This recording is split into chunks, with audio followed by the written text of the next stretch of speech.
they get involved in real estate. They think that they're going to fix something up, they're going to sell it, they're going to make X amount of money, but in actuality, they end up selling themselves too short. By myself, I only can do one property. But what if I had 10 investors come together? Maybe I can do 20 properties. I realized very early on, I can do a whole lot more with more people. Don't be afraid to hire the right people. Don't look at how much the salary is going to cost. Look at how much value it's going to bring to your company. Who you are matters. I don't care about your reputation. Your reputation is what other people give you. Your character is who you are. It has to work or it has to work. Welcome to Circle of Greatness. I'm your host, Nehemiah Davis, and I had to bring my sis back, right? And today we're going to talk about real estate. We're talking about building a team of 8 players, and we're talking about how you can continue to get to the next level and talk about how you're going to get into real estate this year. Without further ado, my sister, probably for the 3rd time. Y'all keep asking for her, so we're going to keep bringing her back. Terrica Lynn Smith, what's up, sis? Hey, How are you? Thanks for having me. Good. What's been up in the world? How you been? I've been amazing. Okay. Working, building, buying and selling. building. You don't stop doing that. No.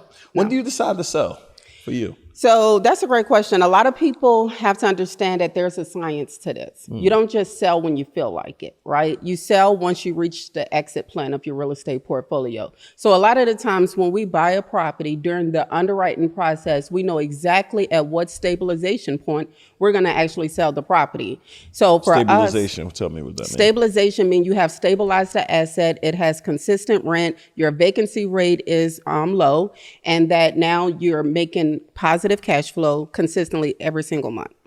You stabilize the asset. It's not unstable anymore. Got it. And so a lot of the times after the stabilization period, we tend to sell when the market has very low interest rates. Why? Because we get more bang for our buck. So whenever the interest rates are low, we can sell at a higher price because their mortgage payments is going to be lower. When the interest rates are high, we can't sell for as much, so we lose some of that equity. So it's very important for us to know the real estate clock, which is the summer months, right? So we got summer, winter, fall, and spring. So in spring and in fall, we're usually doing our underwriting, preparing for what we're going to buy, preparing for what we're going to unload. So when summer comes, which is the hand on 12 o'clock, we're going to sell the property. In winter, we're buying property. So it's and winter is at 6 o'clock. So it's very important to pay attention to the real estate cycle, which we call the real estate clock. So right now we're still kind of like in winter, and we're headed into fall. So that means right now I'm not focused on selling. Although the assets is stable, I won't get as much money as I would if I was to sell when the hand hit 12 o'clock in the summer months. So if I wait another year, interest rates drop a point or two, then I'll be able to sell the property, and I probably get a point and a half, 2 times more, depending on, the asset of what we would sell in value. When you're selling, are you selling to go bigger? Yeah, absolutely. So, in real estate, you definitely want to continue going up. You don't want to go backwards, so whenever you make a large profit, like one of the deals we have, we're probably going to make about $500,000 on it. It's an apartment complex.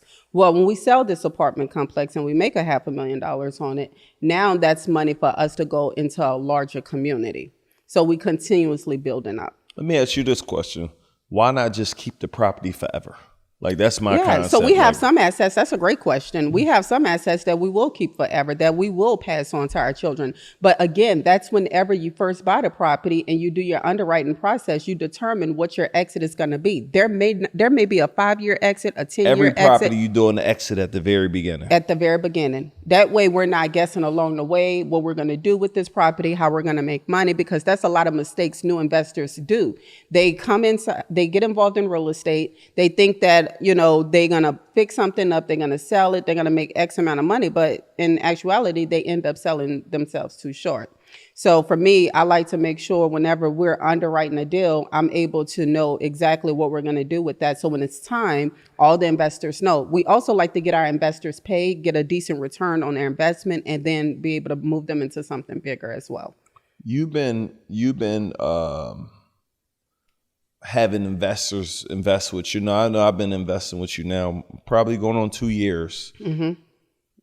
When did you, or what made you say, I'm going to start investing and having other people be a part of it? Like, what gave you that idea? Because to me, that That's somebody that's thinking about leverage. That's somebody that's thinking about scaling, because, you know, you only could go, when I say you people, you only could go but so far with your own capital.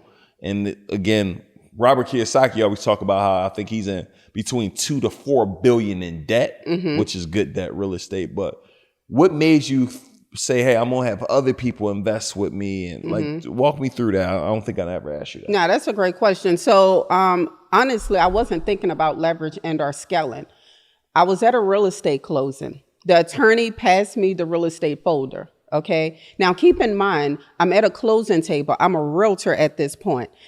I found the deal for the investor. I fixed up the property. I did all the design in there. I did all of the work. I brought in my own contractors. I oversaw the project. I made sure the work was done on time. And then I went and found a buyer.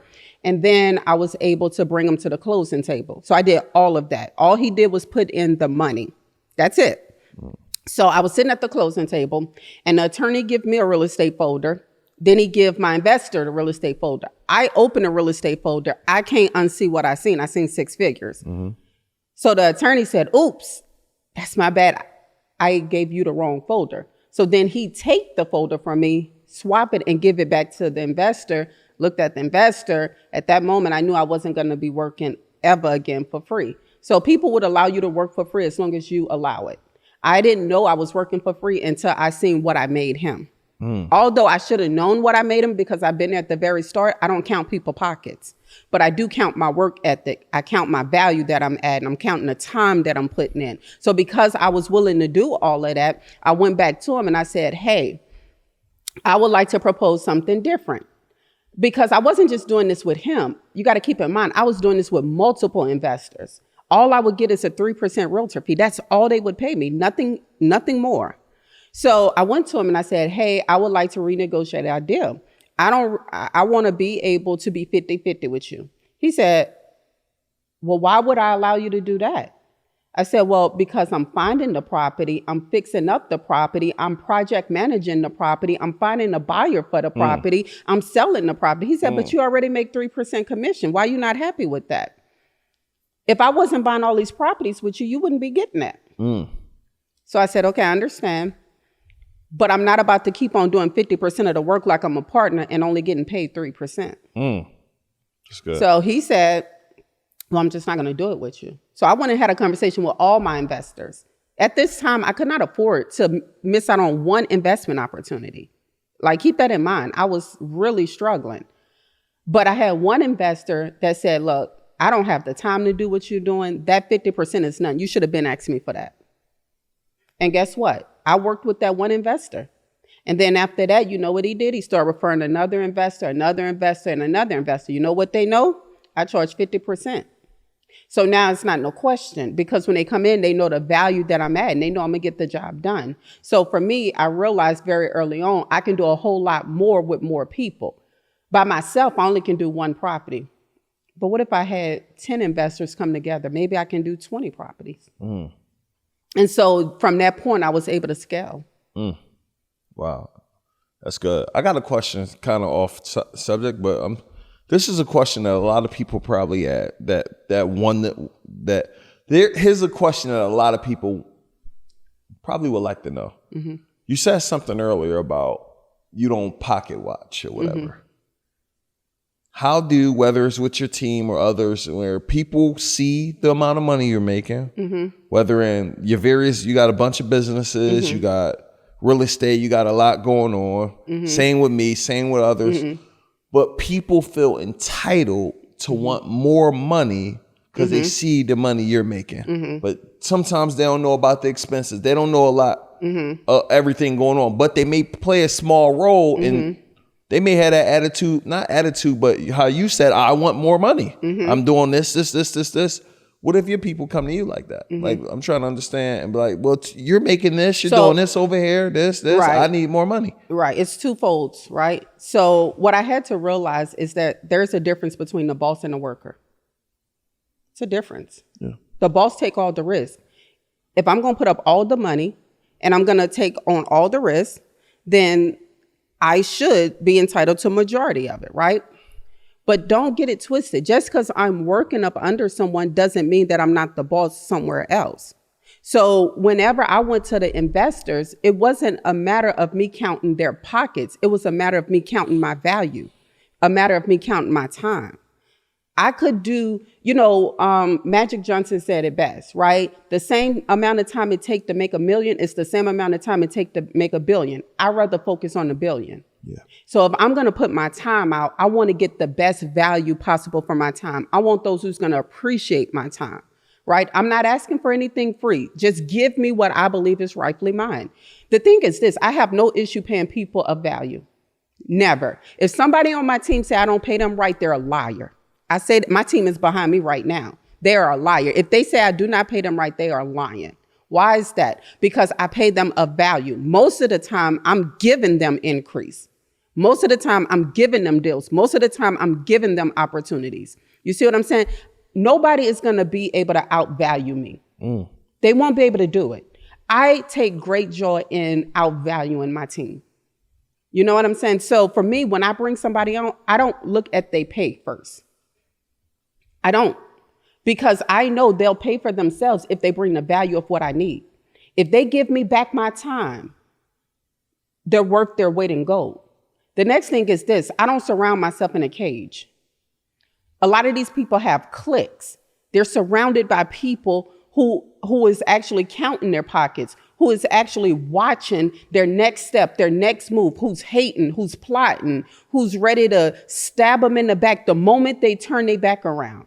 I don't hang with people like that, right? I taught a message on Daniel friends. I am grateful that God gave me Daniel friends. I was reading the book of Daniel. Yeah, and I was reading the book of Daniel, and it really just blew my mind. And if you get a chance, you definitely should read it.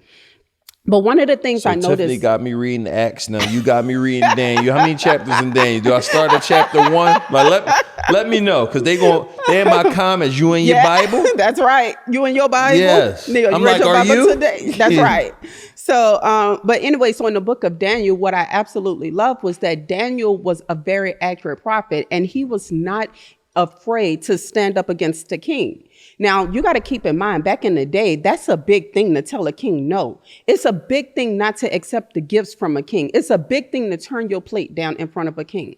And Daniel was a man who did that. So the king had a dream. It freaked him out. He didn't know what it meant. Nobody could decipher the dream, right? So they said, we know of a prophet who can probably be able to decipher your dream. So they called for Daniel. So Daniel and his friends came, right? His 3 friends. And they said, okay, we heard the dream. Let us go back. We're going to pray over it, and we're going to seek God, and we're going to see what this dream meant.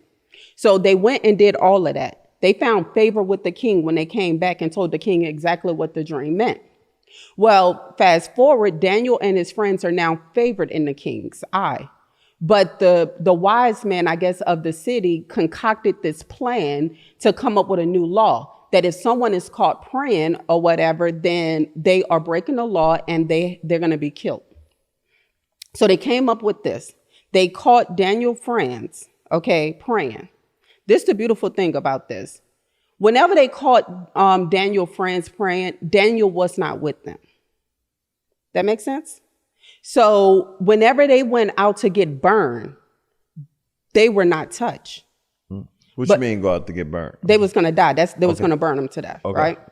But they did not get touched, right? The fire went around. They did not get burned. Why is that story significant? And I'm paraphrasing the story, but why is that story significant? Because they stood up to the king when the king asked them, were you praying to a God? And they said, yes, we were. And we will not pray to you. But Daniel wasn't involved in that conversation at all. They turned their plates down without the leader in the room, because Daniel, to me, was the leader. So whenever you have friends that's on one accord, that's operating the exact way that you should be operating, and y'all not even in the same room, y'all not in the same town, you're not in the same country, you want to surround yourself around those type of people. So when I went through a time recently where I had to get a biopsy done, What biopsy mean? Yeah, so I had to get a biopsy on my left breast because they wanted to check to see if it was cancerous, right? And at the time, I was, obviously I'm concerned about it, right?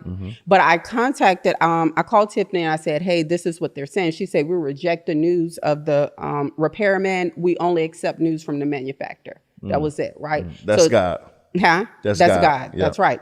So then Tiffany, our other friend, Tiffany H, said, I'm going to write a prayer. So she wrote a prayer. And so we prayed this prayer 3 times a day throughout the day. You know, the beautiful thing about it, all my friends prayed that prayer with me 3 times a day. They covered me in the prayer. It's not a convenient prayer. It was 12, it was 5 and 5, right? So it's not a convenient 12, 12 and 5. So 12 a.m., 12 p.m. and 5 p.m. It was not a convenient prayer. So you got to wake up at midnight to go pray. You know what I'm saying? You got to stop eating lunch and go pray. You got to stop with dinner with your family and go pray, right?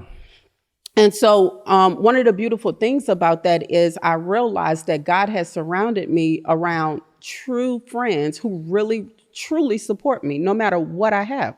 My friends don't count my pockets because they know I'm generous. They know that if they add value into my life, that there's nothing that they cannot have. They also know being my friend, they're favored, right? Not only are they connected, but they favored. So the favorite that I How have. you know, though? How I know? Yeah. What, they favored? Yeah. Because I see their lives. I see their receipts. All my friends got investments. Take a look around your head. Turn around. Look at you. Everybody that's attached to me got bricks. I ain't being cocky. It's just true. You can't be around me and not eat bricks. That's favor. A lot of people spend most of their life trying to get investments and they just don't get it, right? They're not with the right people. They don't have the right connections, And then the next thing I would say is that, we're prepared. We're prepared to go to war at any point in time. We will fight the enemy head up. That's the type of friends I surround myself with. So when I'm down, guess what? I might not be the leader right now, but each and every last one of them, they rise up to cover me, to protect me, to make sure nobody come in and harm me. Make sure nobody put nothing inside my head while I'm down and feeling vulnerable at this moment because I got to go through this process. So it's important to understand who you're surrounded around, because if you don't have those type of friends, those Daniel friends who going to turn their plate down with you when it's time for you to turn your plate down, who's going to stand before you in front of a king and make sure that if you about to die, we about to die with you. Because I know one thing, you're going to stand on God's truth. That's the type of friends I have. And because I have that, I believe that God has anointed me with those type of friends. I'm anointed to be their friend. They're anointed to be my friend. I'm not talking about no little flimsy friendships, right? These been my friends. I think the youngest relationship I have may be my assistant, 5 years. You know what I'm saying? Yeah. So I got life friends. Let me ask you a question. So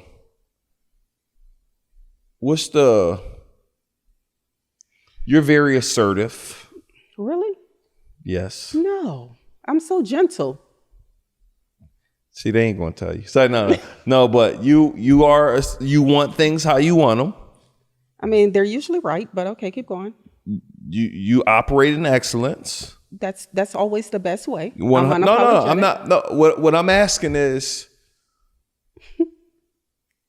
like, when you're operating in excellence, when you want things a certain way, when you are pushing for greatness, that means everybody around you must understand that, right?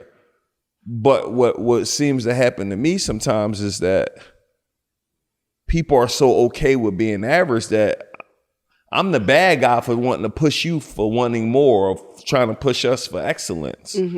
How do you deal with that? Or how you suggest I deal with that? So it's like, I'm like you. I want greatness, but I'm concerned how you going to think about me. But you got to stop dragging people that don't want to be excellent. There's not nobody on my team I'm going to drag. This battle I got to carry is already heavy. If you're not going to operate in excellence, I can't have you around me, because I have a spirit of excellence on me. There's a way and a level that I have to operate in, and I got to remain in. I can't become average because you're average. I worked my whole life to become excellent. Why would I be comfortable being an average? God didn't make me average. If he would have made me average, I would not be Terrica Lynn Smith. I'd probably be Terrica. Probably a different name. Like, you know what I'm saying? So anybody that's on my team who feels like they can't grow, first of all, they got to be a part of my core values. And you got to have core values, right? My core values is that we're built in the light, Light. We're built on loyalty, L, we're built on integrity. Break each one of them down for me too. L, Loyalty, what that means yes. to you. So loyalty means that no matter how bad the situation is, no matter what it looks like, you're going to be loyal to the company, meaning that you're not going to switch sides for opportunity. You're not going to do that. Loyal people don't do that. What if the opportunity pays you more? It's not about paying, because if you're built in the light, you're going to have integrity. But what if the opportunity pays you more? Right. See, I'm going to go because they're going to give me a couple more thousand more, and I really need Do that this person money. add value to you? Say that one more time. Do they add value to you? Dude, I'm just asking. No, I know, but I'm saying, you asking me, they saying, oh, I need to go here. They coming to you. So that means they're loyal. So they coming to you having a conversation saying, hey, I'm about to go just so here. I'm clear, they're coming to me. And they're saying, So hey, this is somebody I'm going who's to thinking this. about leaving me, but I'm going to go somewhere else to go get some more money. That's right. They're Okay. going to pay me more money. What is your response? What is going to be my response? Well, let me just help you. Yeah, help me. If they're not excellent, I'm going to be like, all right, bet. You're replaceable. Until you're not replaceable to me, it's all right. I understand. But, you know, there's a thing, right? If you add so much value to my life and I'm going to lose you over $2,000 or $3,000 a month, I'm probably not going to do that. I'm going to pay the $2,000 to $3,000. One, because I'm loyal. Two, because you loyal. You came and talked to me. And then three, you gave me a chance to try to make it right. You gave me a chance to say no. If you don't give me a chance to say no, then you're not loyal. You're an opportunist. You're going to go every time somebody dang a quarter in your face. That means you're going to switch sides on me for opportunity. That means you may sell information. I may be extreme right now. I don't know. But opportunities is going to take an opportunity. I don't want people that can sell my business to the tabloids. I'm private. It's just what it is. Integrity. Who you are matters. I don't care about your reputation. Your reputation is what other people give you. Your character is who you are. So if your character is shaky, you can't be in my camp. Your integrity has to stand for you and speak for you. I can speak for everyone on my team confidently. Of course, Ataya would never do that. Of course, Amanda would never do that. Amanda talked about Terrica to you. I don't even have a thought inside of my head that she would ever do that because of the integrity that she have. In fact, I think nobody would even come and talk to her about me because of the simple fact they know how loyal she is to me. It's like, I'll give you an example of that. If somebody came to you and was like, yo, Neo was smoking and drinking last night, I wouldn't believe it. I promise you it won't I wouldn't happen. believe it. 15 years since I drunk. Well, maybe 13 years since But I I drunk. would not believe it. Right. Because I know who Neo is. Yeah.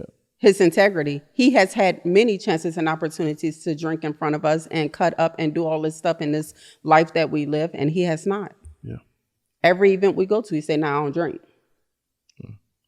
You know, let's go to G, Yeah. right? So G is growth. You can't be afraid to grow on a team. In order to be excellent, you got to continue growing. You can't be comfortable on my team.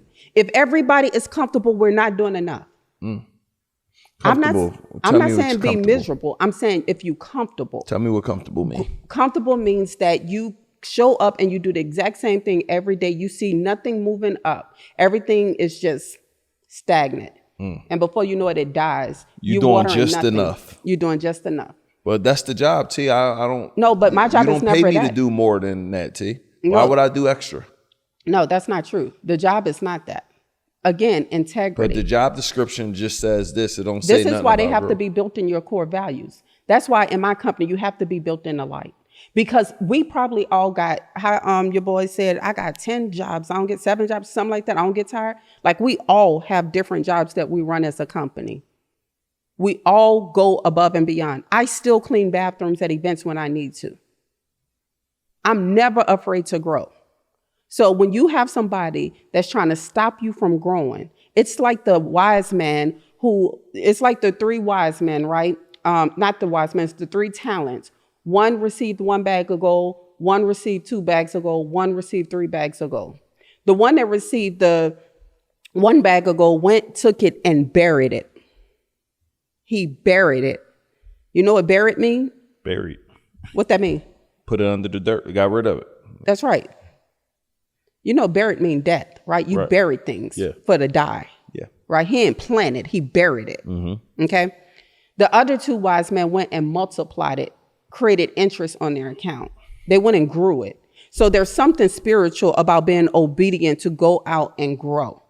So if I have somebody on my team that's not willing to grow, then I have to cut them because they're going to become a bad root. They're going to become a bad vine. They're going to become toxic, and they can possibly bring down your whole entire enterprise. So I don't want no rocks on my team. Let me ask you though, you need them right now. Like I need nobody but God. But right now, I need God. I need air. Got it. Right now, you got an event happening, you got something going on, and you actually need that person to work. Team architect. Team architect. What that It's mean? a hiring company. Go find me that person again. And I'll build it again. I'll keep on hiring until I hire So excellence. you is by any means necessary. It's going to work or it's going to work. Exactly. I can't stop the show for one person. What you think this is? The only way this show stops is if I'm 6 feet under. I have a mission. I have to break the cycle of poverty through real estate investing. So just because one person on my team mad about a few tokens, I'm not about to sit here and stop my show. I'm not about to sit here and bear. I'm not doing that. Be gone. Be gone. Golly. H. Humility.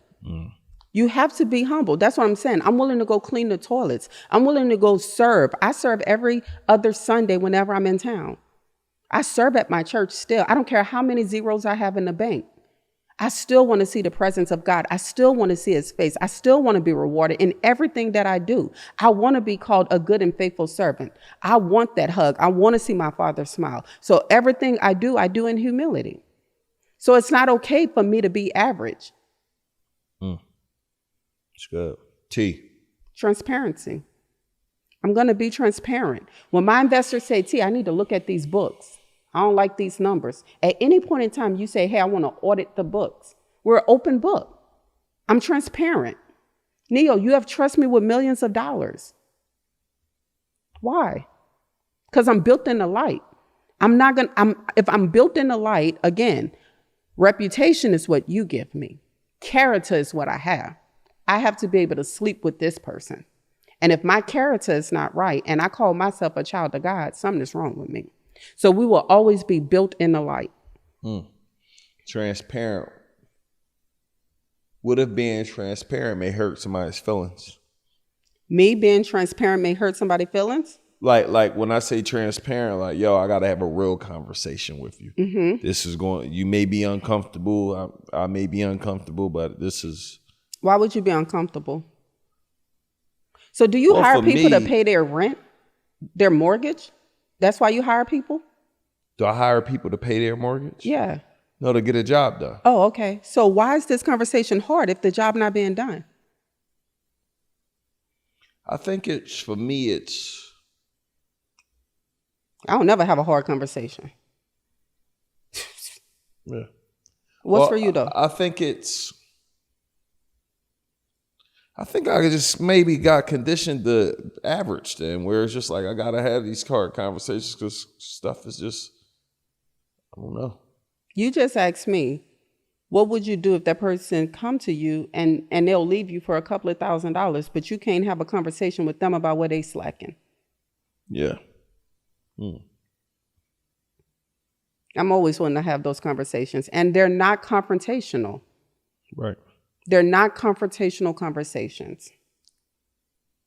They're challenging, but they're also meant to help you grow. It's meant to help me grow. And I always start like this, just so you don't think I'm kind of like an a-hole boss, right? Hey, I noticed you did this. Maybe I misunderstood it. Can you help me understand why you did this? You told me that a couple times, so I know how that works. Yeah. I want to know because I don't want to just assume. I don't want to guess. I don't want to, make up assumptions. I want to know. So if I give you the chance to explain it, then okay, cool. If I like the response. And if not, then I'll say, well, let's talk about that. I don't really like that. That ain't gonna work for me. Like, you know what I'm saying? I'll use my assistant as an example. She's amazing. I love her. Shout out to Amy, right? But we went through a growing patch recently, right? And I said, would it be better if we meet every single day in the morning for 1 hour, 30 minutes, whatever I have available for that day, for me to be better to you. So that way you can help me more. So you can assist me more. She said, absolutely. So I did it. Was it a sacrifice? Absolutely. But I'm humble enough to be able to go and do that. The other thing is this. Amy is very loyal, right? There's been many reasons and opportunities, right, to say be gone. But you can't replace her loyalty. So I'd rather help her grow. I'd rather help her get it out the mud. Because she want to be excellent. When you got somebody who want to be excellent and they just need a little bit more, then you pour more into them.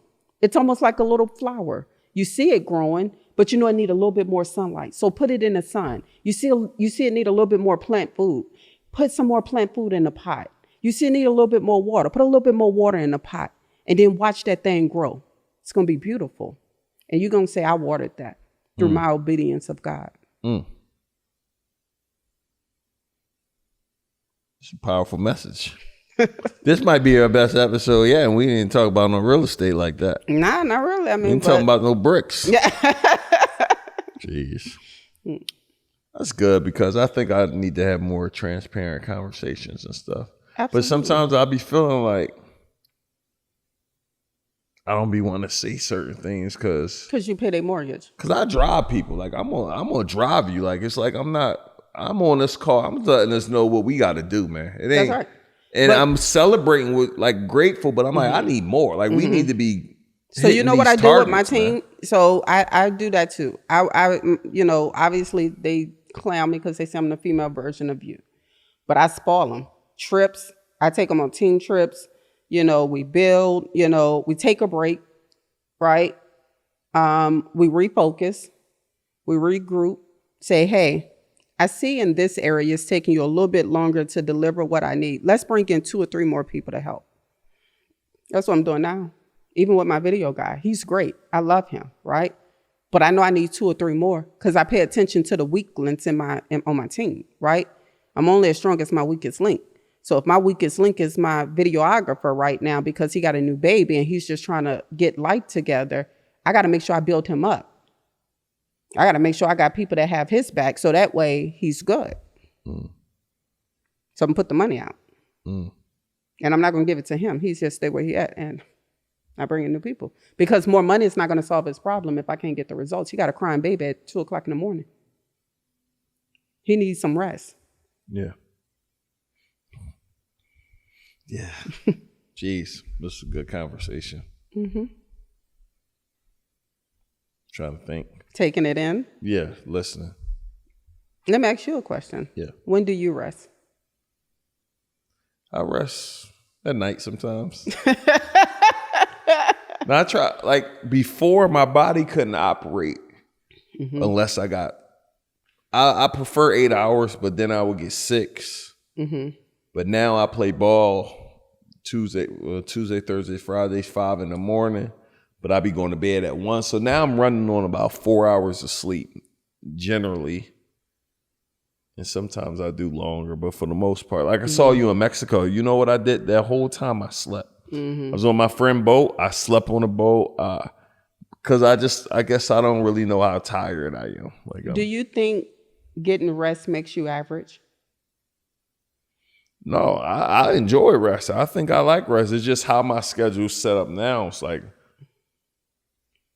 I really enjoy basketball, so I will forgo sleep so I can get up and do that thing that brings joy to my heart. That really makes me happy. Like I really, like I gotta go play tonight. I got a game at 8:30. Like I'm excited to go play. Like I've got a whole game.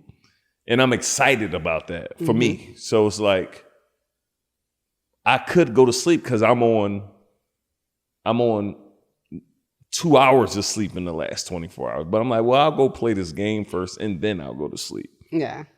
But for me, I think what happened to me was I started making money and I got to a point where I'm like, and I lost it all. So I was just like, God, if you ever get me back to making money, I won't ever stop. And that was like 3-4 years. So I don't know what it's like to not go hard, not go. I gotta keep something Even going. the Israelites had a season of rest. Yeah. I try to do that occasionally. There's a season for war. Yeah. And there's well, a I'm season in war for right rest. now. This whole year is war. We're going to war. Mm-hmm. We You're ain't gonna say taking that our next foot year off. too. You say Yeah, maybe the next 2 years. I mean, we got to get it while we could get it. yeah. People get too lax. I ain't going with I can't get lax too. I got overhead and stuff. Let me tell you, that payroll don't stop. They don't be don't like stop. they don't be like And they want their check on the 1st that's or right. the 15th. That's right. That's why I want my services. 100%. I want my services too. Yeah. Are you training your team? Are you bringing other people in to come train them, or are you doing all the training? So that's a great question. So we have a CEO coach who we pay a substantial amount to, right? But he's worked his weight in gold because he brings so much value. And he has given us so many processes and systems that we were missing. Is this over your overall companies? Because you got all of it. Okay. Yeah. Like now my companies are broken up into twofold. So I'm not like, I have 14 different businesses, but I'm not looking at all 14. I'm only looking at two, the two head, right? We have two people that's in charge that we have to talk to and deal with. Like right now we're rebuilding our property management division. I built it with me outside of it now. It was with me inside of it. So I went and paid top dollar to get an experienced property manager to come in and lead it. And then up under her, she have a team that helps her. And then from there, the finance team come in and they do their part. And I'm completely out of it. So it's like building out. How many financial people you got in the company? Oh my goodness. So we have 8 CPAs. We have 4 attorneys. We have These are contractors too, though, right? Not just all full time, right? So we pay all of them a retainer. Got it. Okay. Everybody's on retainer. Got it. So they full time. Got it. So it's not like it's full time. Yeah. You know what I'm saying? And our companies require a lot of assistance. And then I have 2 tax attorneys and 3 financial advisors. Got it. But you got a controller too, though, right? Yeah, our financial controller is phenomenal. Yeah, she's on the finance team as well. Okay. Mm-hmm. Controller, is that her job is to audit, to find money, to be able to find money and scale money. Like she just gave me checks for like, I don't know, $6,000-$7,000 that she found for me. Yeah. I was like, praise God. Yeah. She paid for herself. Like, 100%. You know what I'm saying? She has a very strong personality like me. So she's straight about the business, and if it's BS, she call it, but she's a huge asset on our team. I mean, when I tell you she's a shark with them books, she's excellent. I never have to ask her if she's working. Where you found her at? Where did we find her? Oh, so my business partner, Derek, was talking with some of his friends who said they knew someone from a large company.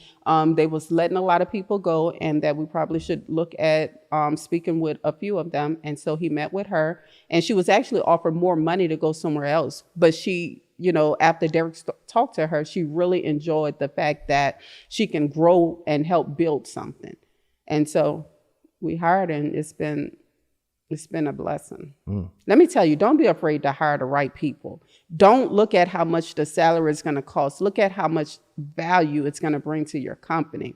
Like,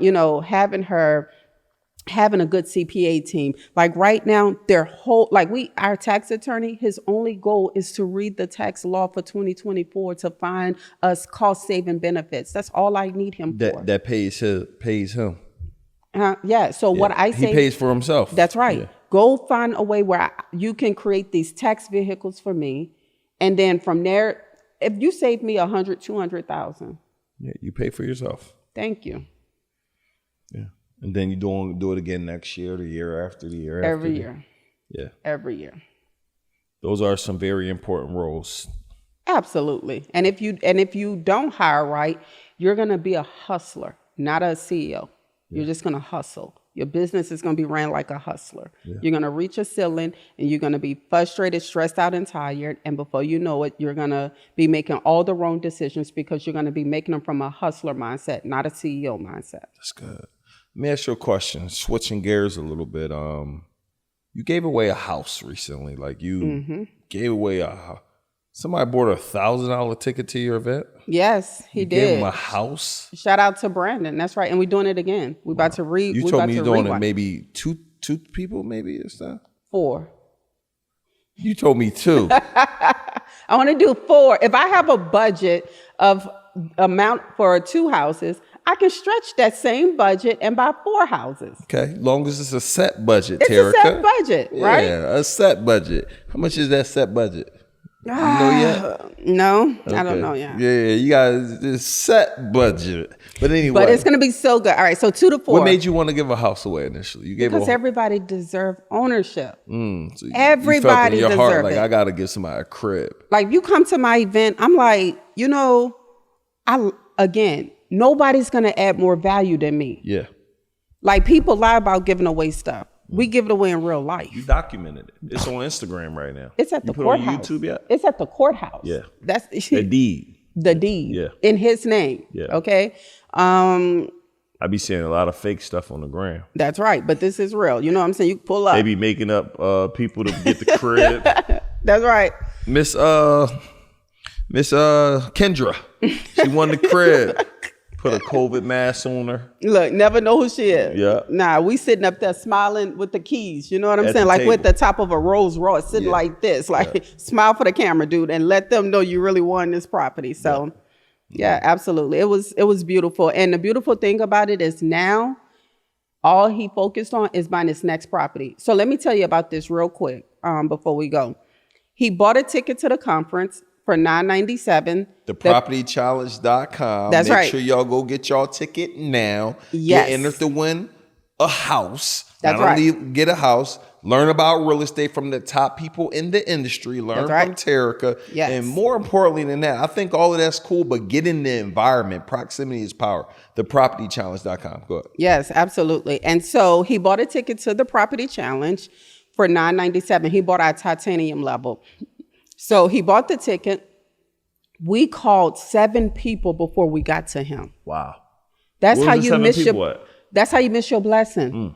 They probably sick too. You had a house with your name on it, but you wasn't there. They emailing us, hey, we heard our name was called, but we couldn't be there. We had this. Reasons. Show up. Reason sounds like excuses to winners. On the giveaway, it says you have to be in person. Yeah. You have to be there. So I don't care what your reason is. It's an excuse of why you could not be there. Wow. It don't matter what it is. It don't matter what it is. And so I said, that's how you know when God has something for you. It don't matter how many people come before you. What's yours is yours because it's going to be right there waiting for you. 7 people, 1,000 people in the room, 7 people.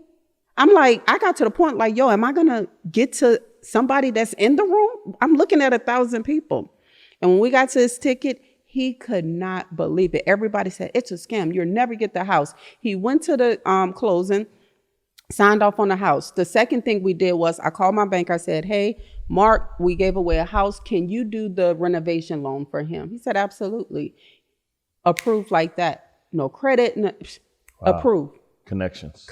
Been in the right room. So got approved. The bank sent the appraisal out. The property appraised for $115,000. Wow. That he got for free. And or $997 from a titanium ticket. Wow. You know, the skeptics will say $997. Yeah. So not only that, we only use $50,000 to, not 50, we only use $35,000 to renovate the property. So if we use $35,000 to renovate it and the bank was going to give him $42,000, he was able to take the extra $7,000 to $8,000 and pocket it. Yeah. And he still got $70,000 worth of equity. Tax-free. That part is because it's a loan, right? It's a loan. That's right. So he paid no taxes on that money. Wow. And he still got $70,000 worth of equity that the bank said, hey, come back to us. We'll allow you to pledge this asset over for your next investment. You don't got to put no money down out your own pocket. Wow. This is your access to your next investment. Is the tenant in there yet? The tenant, they're actually doing a runner application on the tenant now. Wow. Section 8 or regular? Regular. Wow. $850 a month. Forever income. Forever income. Off of a $997 ticket. You think that ticket paid for itself? Let people know how they could join, T. Make sure you sign up for the Property Challenge at thepropertychallenge.com, www.thepropertychallenge.com. We're doing it again. We rerunning that play. We absolutely love it, and we want to see you there as well. Let's go and let them know how they can find you on Instagram. Female real estate guru, and are on all platforms as Terrica Lynn Smith. Let's go, y'all. Listen, another fire episode. Make sure y'all at the building. I'll be there. She may have me speak or something like that. No, I you might definitely be in the speaking. building. Well, You definitely speaking. I'm speaking. So Yeah. show up, y'all. Show out. We'll see y'all soon. Peace. Peace.